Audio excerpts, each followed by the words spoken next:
Well, Rudeman covered the low lane. Boy, the 98. Yep. Boy, that really hurt Casey Mears right there. The 98 turned just sideways in front of him, and we got a battle for the lead, guys. Holy cow.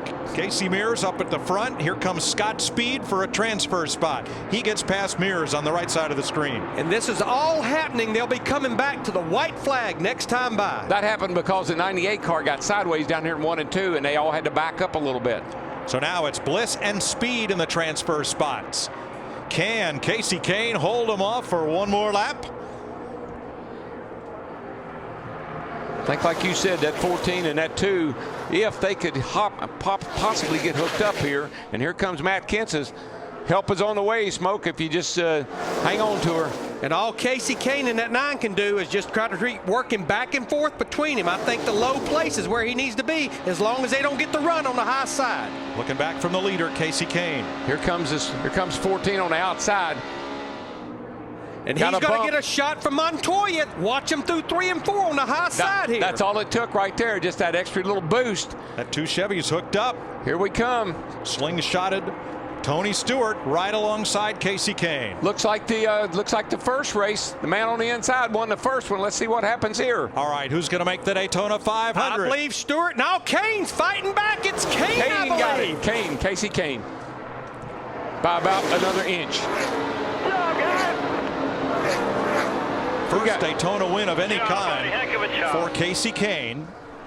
And now we'll go back and look at the transfer spot run to the finish. Mike Bliss in the 36. It was Bliss, Speed, Mears, and Labonte to see who would get the final transfer spot.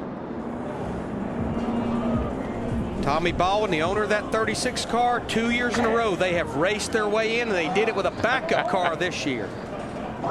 That's a little cha-ching. And here it is. The 36 of Bliss by himself and Scott Speed in clean air. Speed makes the race, and that means that Michael Waltrip's qualifying speed will put him in the race on Sunday. But I'm going to tell you what, guys, I cannot wait to this race on Sunday. The total distance between first and second of the 2 races combined, 2 100ths of a second. Yep, tight. Good racing, good racing. Woo! Unbelievable. Here's the margin right here. That's the way it's supposed to be right here. Look at that. Wow. Unbelievable. I guarantee you, and Tony Stewart was in there waving his hand, telling Montoya to come on, give me a shot. Casey Kane the winner. Well, Michael Waltrip, we knew there would be some tears at the end of this race, but in your case, I guess they're tears of happiness. They are. This place is crazy, man. Why did it have to be like that? But me and Scott Speed are friends, and I love him. I don't care what he does to his toenails. Hey, Michael, you're in TV. It made for some great TV, buddy. At my sacrifice. Yeah, right. Hey, guys. I could help. Guys, all I got to say right now is we shook hands afterwards. His palms are so sweaty. I was like, golly, what have you been doing? But let me say something, guys. That racing is incredible. You don't know how hard it is for those guys to slip and slide at 185, 90 miles an hour side by side and race each other like they did. If anyone says that racing in Daytona ain't the best it's ever been, they don't know racing. That was the most incredible. Casey Kane winning on the last lap, the drama of the transfer spot. Now look, just a second or two ago, he could hardly speak. And now he's in the Daytona 500, and he's all over it. Well, I just want to tell Bobby Kennedy I love him. Those boys gave me a car I could qualify in on Saturday and got that behind us, got a time good enough to make the race. So the Napa car is going to make another run at them in Daytona, and I couldn't be happier. We got to work on our setup. I think we tore up a tire, but we'll work on it and get her tuned up, DW. Yeah, that big puff we just felt is all a big sigh of relief from Sherrills Ford all the way down here, because that's where Mom and everybody is. Did you see the tears? Michael, television has got to be harder than driving. Well, at least when you're driving, you can't see what you're doing in there. I'm not right. I know we all know that, but I'm really not right at the moment. Congratulations, buddy. Yeah. Yep.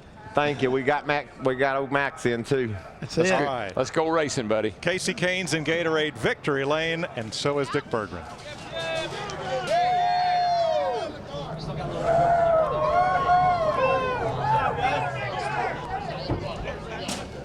Welcome to Victory Lane in Daytona. Is there still more left in this hot rod for Sunday? I think so. It wasn't real strong in the front there, but it was strong enough to hold those guys off. I had Kurt behind me. I was like, man, me and Kurt have worked together really well in the past on these types of tracks. So it was, I was hoping he would stick with me, and we ended up making it there and beating Smoke. So it was a great race. This whole U.S. Olympic Budweiser Ford team did an awesome job all day, all week. I mean, it's been a good week and a half so far. Solid run in the shootout and a win here today. Steve? It's our race motor, and I can't say enough, and I'm so proud to be here. The outside looking in, but this time you're in the Daytona 500 after tearing up a car in practice. Your first laps in this car were on the racetrack at the green flag. Wow, that was a lot of fun. It's fun because we're sitting here today and we're in the Daytona 500 with this Wave Energy drink car. I was loose, man. A couple times I thought I was done, but I can't say enough for these guys, Wave Energy drink and all Tommy Baldwin's guys. You know, this car shouldn't be here, but they worked hard as our race motor, and I can't say enough, and I'm so proud to be here. Great run for Mike Bliss. And those disappointed include Casey Mears, who raced his heart out for 60 laps and just missed it by about a car length. But what a couple of incredible finishes. Jimmy Johnson on old tires holds off Mr. Where Did He Come From, Kevin Harvick, by the second closest margin of victory in Daytona history. And race number 2 just concluded. Casey Kane beating Tony Stewart to the flag. Wow. We'll be right back. The many faces of Michael Waltrip as he watched 60 laps unfold here at Daytona. As you sat and watched this race, did you have this kind of intensity? Did you have this kind of skin in the game? Did you have this kind of reaction at the finish? And did you shed tears of joy and relief as Michael did? He's in the Daytona 500. Steve Burns. Mike Joyce, so is Scott Speed. Your qualifying effort really helped, but talk about what you learned on that racetrack today. Well, we certainly learned a lot about what's going to be like in the 500 and what we got to do to the car to improve it. You know, honestly, I think we expected to be a little bit better than we were. We were quite a bit tighter than we expected, so gives us a chance to go back and tune on the thing and make final preparations for the 500, which, you know, that's a big advantage, obviously. Good luck Sunday, Scott. Thanks. Let's go to Matt Yoakum. Steve, those final laps, Casey Mears was in the transfer spot, out of the, back in, out, and then the field got jumbled up in front of you. Describe those final few laps and then when you crossed the finish line. Well, it looked like, you know, it was about a lap and a half to go. We had the momentum enough to where the guys behind us weren't going to catch us and we were going to be in the show. But I couldn't see who exactly was in front of the 98. But they're up top. That guy got loose. The 98 got loose, and he started coming down the hill. When I checked up, the 71 got underneath me, and I really had to slow down. And then it just gave everybody behind us the momentum to get by. And yeah, it's just disappointing because we were in position to transfer. And you know, I think if we could have got second practice, and we might have got the thing handling a little better. It was pretty tight, but I'm real proud of everybody. I mean, this deal was put together about a month ago, and you know, Raymond Keys dumped a bunch of his own money into this deal to come out and have some fun. Really wanted to make the show for him, and obviously it's the first time I've never been in Daytona since I've started. So it's pretty disappointing, but we knew the situation that we were in when we came here. We tried as hard as we could. The car was a little tight. We were in position, and the cars didn't fall where we needed them to at the end. All right, thanks, Casey. Yeah, thank you. That team could have used the $250,000 it pays to start the Daytona 500. And here's a look at the starting lineup for the Great American Race. The front row set last Saturday, and the winners of the Gatorade Duel will start from row 2. And Mike, what makes Daytona special? The last 3 years down here, one of the few places where we had last lap passes for the win. You think about the last 3 years, last lap passes to come to the finish line to see who won the Daytona 500. And today, two of the closest races we've seen here in years. And I'm going to tell you what, Fords could be just what the doctor ordered for Richard Petty Motorsports, because Casey Kane, second in the Budweiser shootout, wins the race today. Elliott Sadler had a great run today, and we know how well Allmendinger ran until he had his issues in that first duel. So those guys are looking good. And Michael Waltrip will get the last spot based on his qualifying speed behind Joe Nemechek and Bobby Labonte, who also got in. And here are the disappointed, those who will go home instead of going on to Sunday's Daytona 500 as the 43 car field is set. You couldn't ask for 2 tighter finishes than this until we get to Sunday. No, you know, I hate to say this because every time it seems like I say this is going to be the best Daytona 500, but we knew coming down here with that bigger restrictor plate and the aero changes they made on the cars, everything else, we knew it was going to be close and tight and exciting. So far, so good. I was going to say you tip your hat to everybody. Obviously, the competitors when you look at the 2 races we had today, but absolutely, you know, NASCAR, they didn't make no big adjustments. It was just tweaks over the off season, but I think the big thing that's helping this racing, aside from a racetrack where you better have your car handling, is more power with that bigger restrictor plate. Only a 64th of an inch, but that makes a huge difference. So today, 2 races decided by thousandths of a second.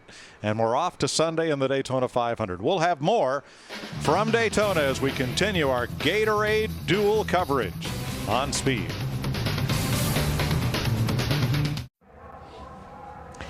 The duel may be over, but the action on the track certainly is not. Still tonight on Speed, Truck Series qualifying, Sprint Cup practice tomorrow, the Camping World Truck Series race tomorrow night, and then Sprint Cup final practice Saturday, all to get ready for the big dance, the Daytona 500. Let's go ahead and take a look at highlights from Duel race number 2. Dale Earnhardt Jr. on the pole for this race. He will start on the outside of row 1 in the Daytona 500. But Krista, not for long, the 42 car right there, Juan Pablo Montoya, he jumps to the inside and he jumps out front. What a great move by Montoya. Meanwhile, look at this. That's David Gilliland, one of the guys who has to race his way in. He slaps the wall. Yeah, 3/4 of a lap later, Joey Logano gets him the 49 car, brings out the one and only caution, pretty much ending David Gilliland's opportunity to make the 500. And look at how hard they are racing. This is up front, Jeff. Brian Vickers. Final laps right there. Everybody's really going for it. Darrell Waltrip said, hey, when you come to Daytona, you want to win. You want to win something. Casey Kane right there at the last moment. He gets around the 14 car and wins the second duel. I know, and we said there was no way that we would have a better finish in that duel than we did in the first one. I know. And then these guys, I mean, they're doing it for us. They're making it look, Darrell talked about how it looks easy. Nothing easy about it, but it sure is exciting. I'm telling you, it was exciting. It was exciting having Michael Waltrip here. I mean, you could feel the intensity. You could see the emotion. You could feel the anxiety. Well, what did I say after race 1? I said race 1 almost made me pee my pants, and then race 2, he made me cry. Oh, I'm telling you, it was incredible. It really was. I mean, it's something else. But, you know, the way this whole day is played out, we've seen that emotion. We talked about the winners and everything like that. But let's take a quick look right here at the 20 car getting into the 49 car.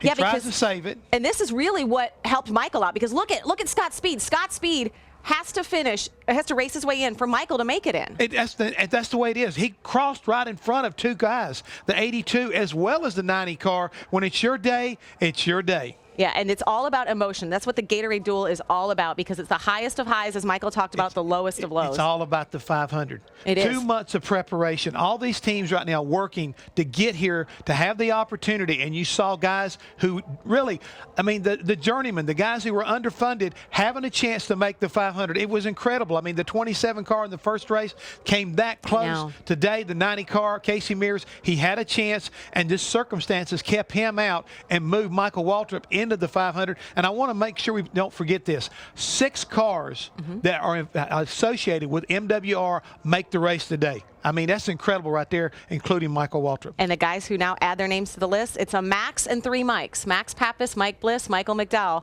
and Michael Waltrip. That's it. Such an emotional day. We called it the most dramatic day in racing, and we still have the Daytona 500 to go. We'll wrap things up from the Gatorade Duel on Speed next. We're back. The Gatorade Duel just wrapping up both races here at Daytona. Jimmy Johnson, race winner number 1. There you see the winning car in Duel number 2, Casey Kane.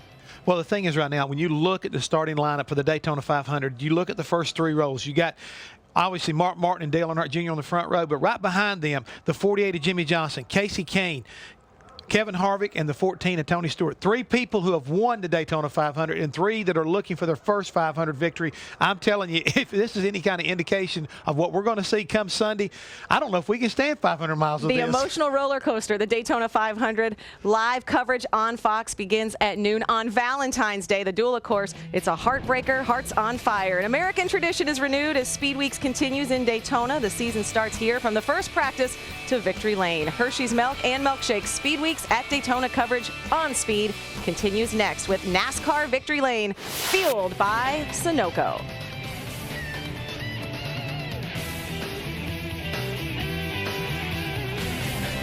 And And there you see the winning car, as we said, Casey Kane. Determination meets destiny. Who will it be? Will it be a Casey Kane or a Jimmy Johnson today? Will it be our front row, Mark Martin, Dale Earnhardt Jr., or one of our heartbreak, heartache stories like Michael Waltrip? Could he win his 3rd Daytona 500?